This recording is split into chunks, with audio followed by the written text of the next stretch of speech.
menggunakan alat peraga yaitu papan cerita. Kita akan bersama-sama membuat papan ceritanya. Simak tutorialnya ya. Audio Jungle.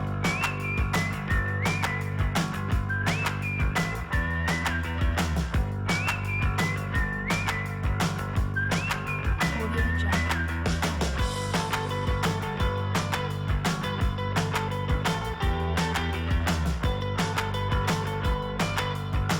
Audio Jungle. Audio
Jungle.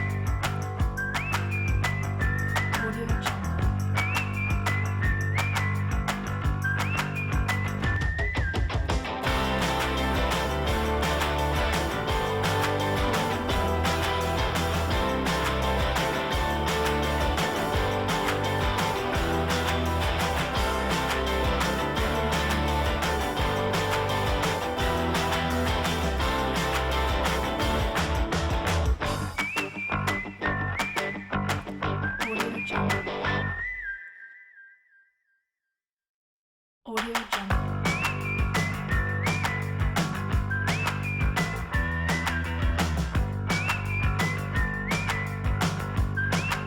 Audio Jungle.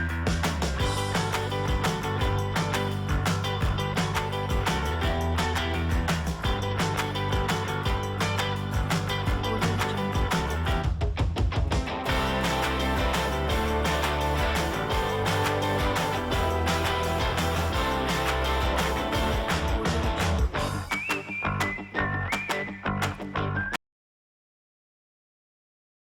Baik, Shalom. Sekarang kita akan masuk dalam cerita Alkitab yang salah satu tokohnya yaitu Ayub.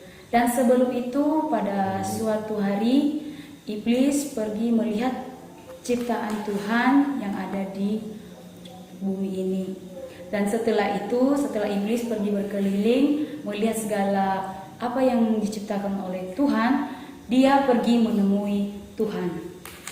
Nah, setelah itu iblis dan Tuhan melakukan percakapan. Iblis bertanya kepada Tuhan bahwa semua manusia di bumi ini tidak ada yang setia.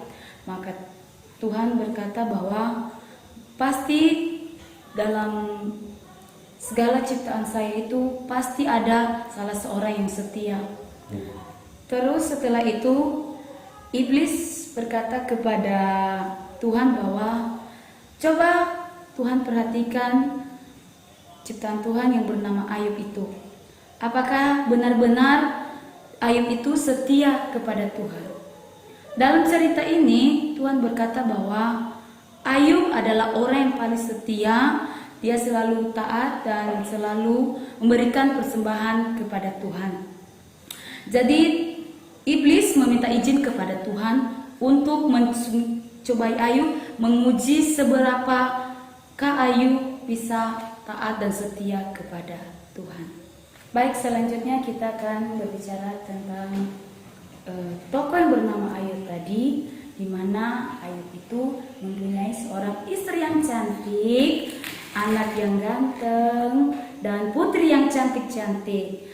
Dan Ayub juga merupakan seorang yang kaya raya yang selalu memberikan korban bakaran kepada Tuhan. Sehingga dari kesetiaannya, dari imannya, Ayub memiliki banyak sekali ternak, banyak sekali gemuk-gemuk, dan Tuhan memberkati ternaknya yang kepunyaan Ayub itu.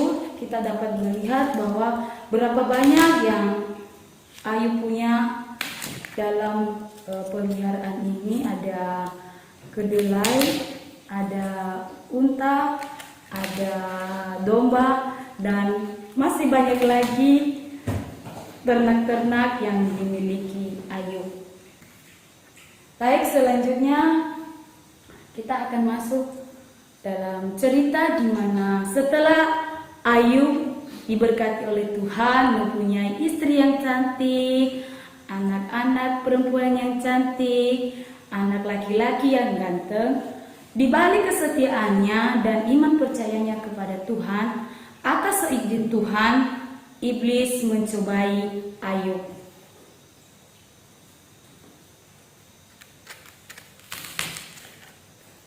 Di dalam cerita ini menceritakan bahwa Ayub benar-benar diuji oleh iblis sejauh manakah dia setia kepada Tuhan.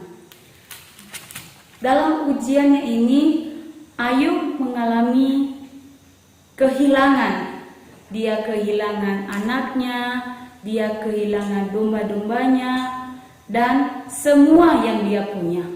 Setelah dia mengalami kehilangan tersebut, dia juga mengalami sakit, yaitu bisa dikatakan penyakit kusta, di mana semua badannya merah-merah, dan bisa dikatakan itu penyakit yang sangat tidak ada obatnya.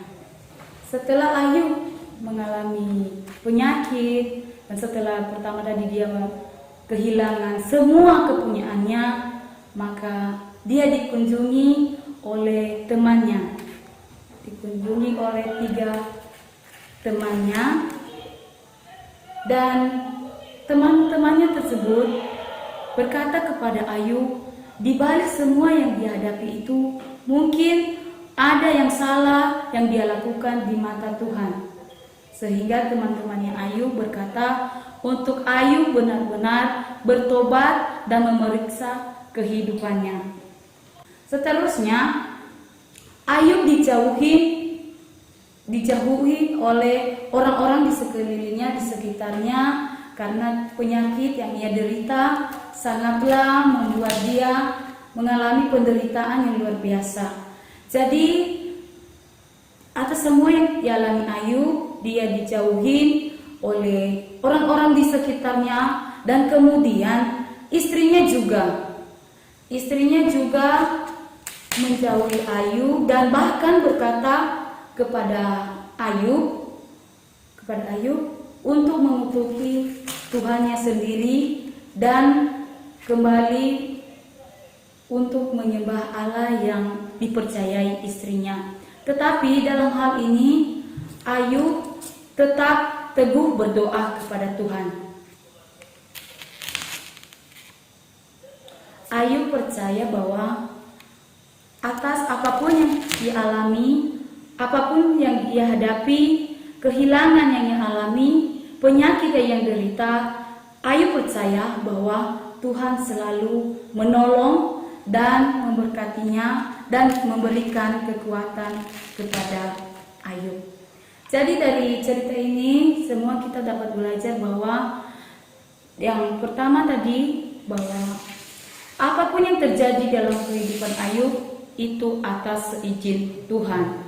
Dan di balik duka yang dialami oleh Ayub, teman-temannya bukan menjadi penolong bagi Ayub, tetapi malah benar-benar menjatuhkan Ayub dan tidak memberikan dia kekuatan untuk terus bertahan hidup. Dan juga istrinya yang tadi itu, kita dapat mengetahui karakter dari istrinya ini bukan menjadi penolong saat Ayub mengalami penyakit, tetapi merupakan seorang yang benar-benar membuat Ayub jatuh kehilangan harapan, bahkan menyuruh Ayub meninggalkan Tuhannya sendiri.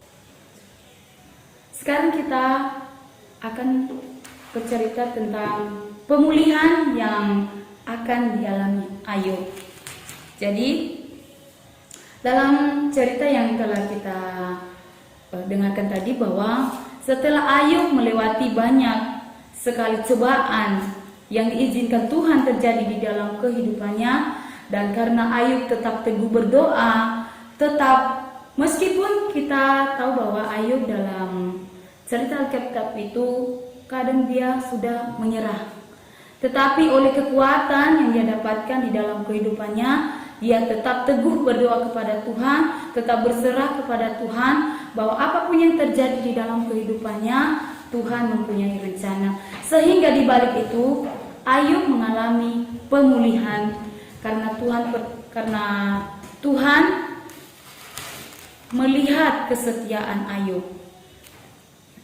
Di mana Tuhan melihat kesetiaan Ayub itu bahwa dia merupakan orang yang setia, berbagai hal yang dihadapi, bahkan yang membuat dia goyah imannya, tetapi dia tetap teguh kepada Tuhan. Sehingga di balik itu semua Tuhan memberkati Ayub seperti yang semula, di mana Ayub mempunyai anak-anak yang cantik dan anak laki-laki yang ganteng, dan juga semua ternak yang banyak.